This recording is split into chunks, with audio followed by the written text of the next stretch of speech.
ನಿಮ್ಮ ಭಾವನೆಗಳಿಗೆ ಸ್ಪಂದಿಸುವ ನಿಮ್ಮ ಗೆಳೆಯ ಶ್ರೀಕಾಂತ್ ಮಾಡುವ ನಮನಗಳು. ಇವತ್ತು ನಾನು ಮಾತನಾಡ್ತಾ ಇರುವ ವಿಷಯ, ಕರ್ನಾಟಕ ಸರ್ಕಾರ ಒಂದು ಮಹತ್ವದ ನಿರ್ಧಾರವನ್ನು ತೆಗೆದುಕೊಂಡಿದೆ. ಆ ನಿರ್ಧಾರದ ಕುರಿತು ನಿಮ್ಮ ಜೊತೆ ನಾನು ಮಾತನಾಡ್ತಾ ಇದ್ದೇನೆ.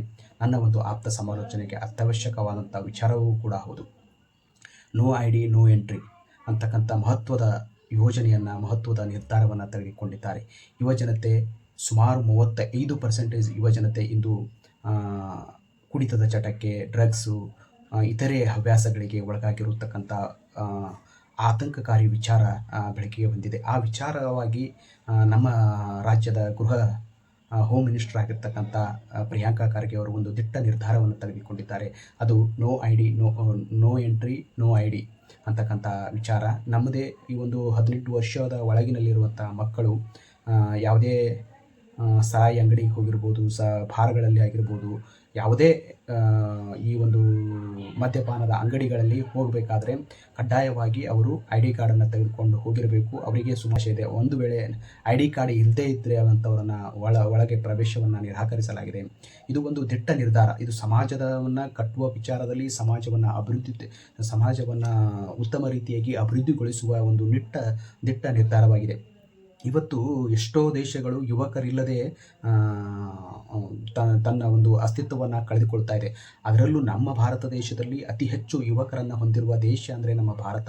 ಅದಕ್ಕೆ ನಮ್ಮ ದೇಶವನ್ನು ಯುವಕರ ರಾಷ್ಟ್ರ ಎಂದು ಕರೀತಾರೆ. ಅಂಥ ಯುವಕರ ರಾಷ್ಟ್ರದಲ್ಲಿ ಯುವಕರು ಮದ್ಯಪಾನ, ಡ್ರಗ್ಸ್, ಇತರೆ ಹವ್ಯಾಸಕ್ಕೊಳಗಾದರೆ ದೇಶದ ಗತಿ ಏನು, ದೇಶದ ಅಭಿವೃದ್ಧಿ ಹೇಗೆ ಸಾಧ್ಯ ಆಗ್ತದೆ ಅಂತಕ್ಕಂಥ ವಿಚಾರವನ್ನು ಇಟ್ಟುಕೊಂಡು ನಮ್ಮ ರಾಜ್ಯ, ನಮ್ಮ ಕರ್ನಾಟಕ ಸರ್ಕಾರ ಇಂಥ ಒಂದು ಅಭೂತಪೂರ್ವವಾದಂಥ ನಿರ್ಧಾರ ತೆಗೆದುಕೊಂಡಿರುವುದು ಇದೊಂದು ಸ್ವಾಗತಾರ್ಹ. ಇದು ಸಾಮಾಜಿಕವಾಗಿ ಎಲ್ಲರೂ ಇದನ್ನು ಸ್ವಾಗತಿಸ್ತಕ್ಕಂಥ ವಿಚಾರವಾಗಿದೆ. ಇವತ್ತು ನಮ್ಮ ಮಕ್ಕಳು ನಮ್ಮ ಮಾತು ಕೇಳದೆ ಎಷ್ಟೋ ಮಕ್ಕಳು ಇವತ್ತು ಸಾರಾಯಿ ಕುಡಿತಕ್ಕೊಳಗಾಗಿ ಏನೇನೋ ದುಶ್ಚಟಕ್ಕೆ ಬಲಿಯಾಗಿ ತಮ್ಮ ಇಡೀ ಜೀವನವನ್ನೇ ನಾಶ ಮಾಡಿಕೊಳ್ತಕ್ಕಂಥ ಸನ್ನಿವೇಶಗಳು ನಾವು ಕಂಡಿದ್ದೇವೆ, ನೋಡ್ತಾ ಇದ್ದೇವೆ ಸಮಾಜದಲ್ಲಿ.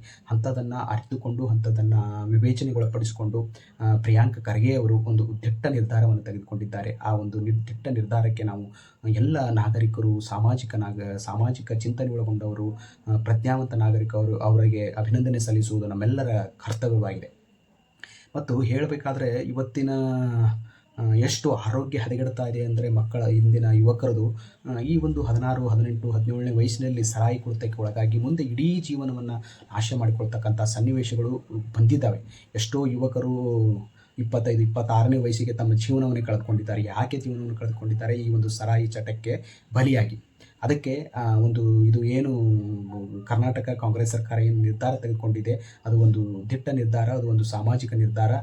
ಇದಕ್ಕೆ ಇಂತಹ ನಿರ್ಧಾರವನ್ನು ತೆಗೆದುಕೊಳ್ಳೋದು ಸಾಮಾಜಿಕ ಚಿಂತನೆ ಒಳಗೊಂಡವರಲ್ಲಿ ಮಾತ್ರ ಇಂಥ ಒಂದು ವಿಚಾರಗಳು ಬರಲು ಸಾಧ್ಯ ಇದೆ. ಅದಕ್ಕೆ ಇದನ್ನು ಗಟ್ಟಿಗೊಳಿಸಬೇಕು. ಇದು ಒಂದು ಬರೀ ಮಾತಾಗಬಾರ್ದು, ಇದು ಗಟ್ಟಿಯಾಗಬೇಕು. ಇದು ಗಟ್ಟಿಯಾಗಬೇಕಾದ್ರೆ ಸರ್ಕಾರದ ಕಟ್ಟುನಿಟ್ಟಿನ ಪಾಲನೆ ಆಗಬೇಕು. ಸರ್ಕಾರ ಇದನ್ನು ಈ ಯೋಜನೆಯನ್ನು, ಈ ಒಂದು ನಿರ್ಧಾರವನ್ನು ಕಟ್ಟುನಿಟ್ಟಿನಿಂದ ಪಾಲನೆ ಮಾಡಲು ಆದೇಶಿಸಬೇಕು. ಒಂದನೇದು. ಎರಡನೇದು, ಇನ್ನು ಪಾಲಕರು ಮಕ್ಕಳ ಮೇಲೆ ನಿಗಾ ವಹಿಸಬೇಕು. ಮಕ್ಕಳು ಎಲ್ಲಿ ಹೋಗ್ತಾ ಇದ್ದಾರೆ, ಏನು ಮಾಡ್ತಾ ಇದ್ದಾರೆ ಅಂತಕ್ಕಂಥದ್ದನ್ನು ಪಾಲಕರಾದವರು ನಿಗಾ ಇರಿಸಬೇಕು. ಮೂರನೇ ವಿಚಾರ, ಈ ಸಾರಾಯಿ ಅಂಗಡಿಯ ಮಾಲೀಕರು ಕೂಡ, ಅವರಲ್ಲಿ ಕೂಡ ಬದ್ಧತೆ ಮತ್ತು ಅವರಲ್ಲಿ ಕೂಡ ಪ್ರಜ್ಞೆ ಇರಬೇಕಾಗ್ತದೆ. ಸಮಾಜವನ್ನು ಕಟ್ಟುವ ನಿಟ್ಟಿನಲ್ಲಿ ಇಂಥ no I D no entry ಅಂತಕ್ಕಂಥ ಏನು ವಿಚಾರ ಇದೆ, ಆ ವಿಚಾರಕ್ಕೆ ಬದ್ಧರಾಗಿ ಆ ಒಂದು ಪರಿಪಾಲನೆಯನ್ನು ಸರಿಯಾಗಿ ಮಾಡಬೇಕಾಗ್ತದೆ. ಮತ್ತು ಇನ್ನು ಸಮಾಜವೂ ಕೂಡ ಇದನ್ನು ಅವಲೋಕಿಸಬೇಕಾಗ್ತದೆ. ಯಾರಾದರೂ ಮಕ್ಕಳು ಅಂಥಲ್ಲಿ ಏನಾದರೂ ಮಾಡ್ತಿದ್ರೆ, ಅಂಥವೇನಾದರೂ ದುರ್ಘಟನೆ ಒಳಗೆ ಅಂಥ ಒಂದು ಹವ್ಯಾಸದೊಳಗೆ ಬಲಿಯಾಗ್ತಿದ್ರೆ ಅಂಥ ಮಕ್ಕಳಿಗೆ ತಿಳುವಳಿಕೆ ಹೇಳುವಂಥ ಕರ್ತವ್ಯ, ನಿಷ್ಠೆ ನಮ್ಮ ಇಂದಿನ ನಾಗರಿಕರಲ್ಲಿ ಇರಬೇಕಾಗ್ತದೆ. ಒಂದು ವೇಳೆ ಯಾವುದೋ ಒಂದು ಮಗು 16, 17, 14 ಇಂಥ ಮಕ್ಕಳು ಎಲ್ಲಾದರೂ ಸಾರಾಯಿ ಕುಡಿತಿದ್ರೆ, ಇಂಥವೇನಾದರೂ ಘಟನೆಗಳು ನೀವು ಕಂಡಿದ್ದೇ ಆದರೆ 1098 ಕೇಂದ್ರ ಸರ್ಕಾರದ ಈ ಒಂದು ಮಕ್ಕಳ ಸಹಾಯವಾಣಿ ನಂಬರ್ ಇದೆ. 1098ಗೆ ಕರೆ ಮಾಡಿ ಅಂಥ ಮಕ್ಕಳ ವಿಳಾಸವನ್ನು ಕೊಡಿ, ಎಲ್ಲಿ ಏನು ಮಾಡ್ತಾ ಇದ್ದಾರೆ ಅಂತ ವಿಳಾಸವನ್ನು ಕೊಡಿ. ಅದನ್ನು ರಕ್ಷಣೆ ಮಾಡುವಂಥ ಕೆಲಸ 1098ನ ಅಧಿಕಾರಿ ವರ್ಗದವರು ಮಾಡ್ತಾರೆ. ಮತ್ತು ಅದೇ ರೀತಿಯಾಗಿ 112 ಕೂಡ ಇವತ್ತಿನ ಕರ್ನಾಟಕ ಸರ್ಕಾರದಲ್ಲಿ ನಡೀತಾ ಇದೆ. ಅದು 112ಗೆ ಕರೆ ನಾವು ಮಾಡಿದ್ದೇ ಆದರೆ ಅಂಥ ಸಮಯದಲ್ಲೂ ಕೂಡ ಅಂಥ ಮಕ್ಕಳನ್ನು ರಕ್ಷಣೆ ಮಾಡಿ ಜಿಲ್ಲಾ ಮಕ್ಕಳ ರಕ್ಷಣಾ ಘಟಕದಲ್ಲಿರ್ತಕ್ಕಂಥ ಮಕ್ಕಳ ಕಲ್ಯಾಣ ಸಮಿತಿಗೆ ಒದಗಿಸ್ತಾರೆ. ಅದಕ್ಕೆ ದಯವಿಟ್ಟು ಮಕ್ಕಳನ್ನು ರಕ್ಷಣೆ ಮಾಡೋದು, ಯುವಕರನ್ನು ರಕ್ಷಣೆ ಮಾಡೋದು, ದೇಶವನ್ನು ಕಟ್ಟೋದು ಪ್ರತಿಯೊಬ್ಬ ನಾಗರಿಕನ ಜವಾಬ್ದಾರಿಯಾಗಿದೆ. ಆ ನಾಗರಿಕರ ಜವಾಬ್ದಾರಿಗೆ ತಕ್ಕಂತೆ ಇಂದಿನ ಕರ್ನಾಟಕದ ಗೃಹ ಖಾತೆ ಮಂತ್ರಿಗಳಾಗಿರ್ತಕ್ಕಂಥ ಹೋಮ್ ಮಿನಿಸ್ಟರ್ ಆಗಿರ್ತಕ್ಕಂಥ ಪ್ರಿಯಾಂಕ್ ಖರ್ಗೆ ಅವರು ತೆಗೆದುಕೊಂಡ ನಿರ್ಧಾರ ನಾವೆಲ್ಲರೂ ಸ್ವಾಗತಿಸೋಣ, ಅವರಿಗೆ ಅಭಿನಂದನೆ ಸಲ್ಲಿಸೋಣ.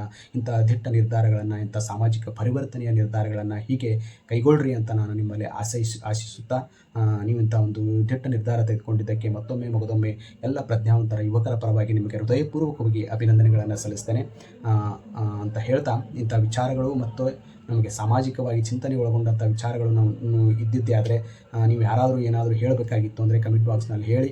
ಇದು ವಿಚಾರ ನಿಮಗೆ ಮನಸ್ಸಿಗೆ ಹಿಡಿಸಿದ್ದೇ ಆದರೆ ಇದನ್ನು ಶೇರ್ ಮಾಡಿ, ಲೈಕ್ ಮಾಡಿರಿ ಅಂತ ನಿಮ್ಮಲ್ಲಿ ವಿನಂತಿಸ್ಕೊಳ್ತೇನೆ. ಧನ್ಯವಾದಗಳು. ನಮಸ್ಕಾರ.